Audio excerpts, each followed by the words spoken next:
कंगना रनौत जी। धन्यवाद अध्यक्ष महोदय जी। आज से एक साल पहले हमारे माननीय गृह मंत्री श्री अमित शाह जी ने यशस्वी प्रधानमंत्री श्री नरेंद्र मोदी जी के नेतृत्व में पूरे देश के सामने संकल्प लिया था, घोषणा की थी कि मार्च 31, 2026 तक हम ये जो माओवाद है, ये जो लेफ्टिस्ट वामपंथी टेररिज्म है, इसकी जड़ें जो है देश से उखाड़ फेंकेंगे।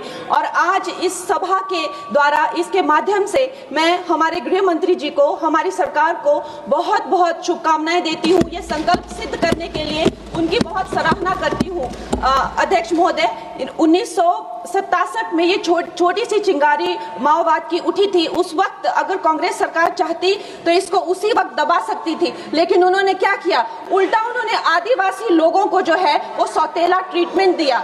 उनके बीच में जो एक वैचारिक दूरियां थी उनको कभी भी उन्होंने खत्म नहीं किया। और जब ये माओवाद की समस्या हम उनके सामने आई तो जैसे मेरे भाई संबित पात्रा ने पूरे देश के सामने आज बताया कि सोनिया जी और राहुल गांधी जी की वामपंथी सरकार प्लस उनके वामपंथी सलाहकार प्लस उनके जो वामपंथी मित्र और ये वामपंथी टेररिस्ट और इनको जो भी जितने भी फंडिंग होती थी, जो भी इनके हथियार होते थे, गोला बारूद होते थे, वो उन लोगों से आते थे जिनके साथ ये कांग्रेस की सरकार उठती बैठती थी। तो हम लोग क्या अपेक्षा कर सकते हैं? क्या कोई समझौता इनके बीच और वामपंथी उग्रवादियों के बीच हो सकता था? नहीं हो सकता था। और उसका क्या परिणाम हुआ कि ये जो वामपंथी उग्रवादी हैं, ये बिल्कुल आउट ऑफ कंट्रोल हो गए। इन्होंने खून की नदियां बहा दी, इन्होंने 16,000 से ज्यादा अटैक किए, इन्होंने 2,000 से ज्यादा सुरक्षा कर्मियों को मार डाला, इन्होंने छोटे छोटे बच्चों की जो है वो जिंदगियां ले ली, वहां पे नरक बना दिया। इन्होंने तीन पीढ़ियां ये जो है नक्सलवाद की जो आग में है, जो इन्होंने झोंक दी। और जब इसके अंधेरे में पूरी तरह से जो ये क्षेत्र है जो डूब गए, जिन छोटे छोटे बच्चों के हाथ में लैपटॉप और कलम होनी चाहिए थी, उनके हाथों में इन्होंने बंदूकें दे दी। अध्यक्ष महोदय, इन्होंने जब पूरी तरह से उनका भविष्य खत्म कर दिया तो पूरी तरह से अंधकार में तो अपना हाथ झटक लिया। इनको रेड कॉरिडोर बोल के, नो गो जोन बोलकर जो है पूरे देश में बदनाम कर दिया। हम भी फिल्म इंडस्ट्री में हम सोचते थे कि इतने अच्छे जंगल हैं, वहां जाके कोई गांव की शूटिंग करते हैं, अच्छा कोई गाना बनाते हैं, लेकिन उस टाइम की जो व्यवस्था है वो क्या कहती थी, अरे ये जो आदिवासी लोग हैं ये बड़े ही उग्र होते हैं, ये देश के साथ नहीं रहना चाहते, वहां शूटिंग मत करिए।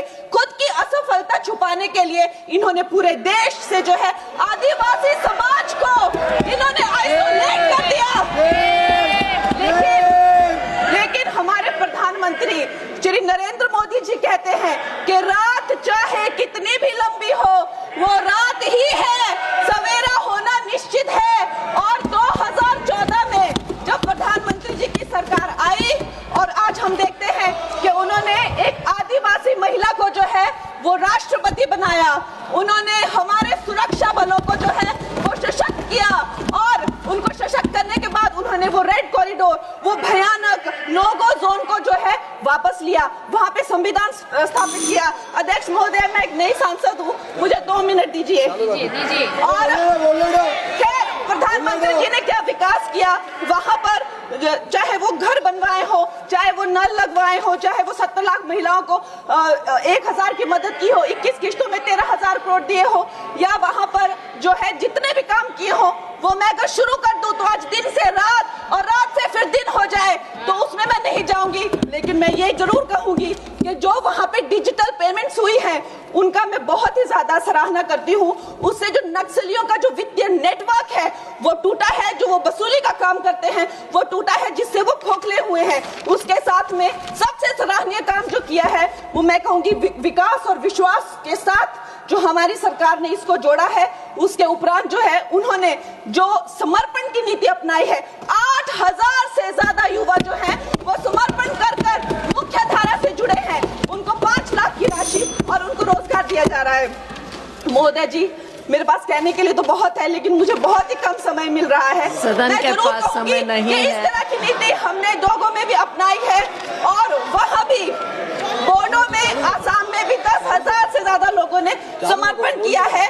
और मैं अंत में अध्यक्ष महोदय जी, मैं यही कहना चाहूंगी कि गृह मंत्री जी ने और प्रधानमंत्री जी ने पूरे देश में यह संदेश दिया है कि ये देश बंदूक की नोक से नहीं चलेगा, ये देश संविधान से चलेगा, ये देश जनता के विश्वास से चलेगा। फिर से मैं अपनी सरकार को बहुत बहुत बधाई देती हूँ। धन्यवाद। श्री हनुमान बेनीवाल।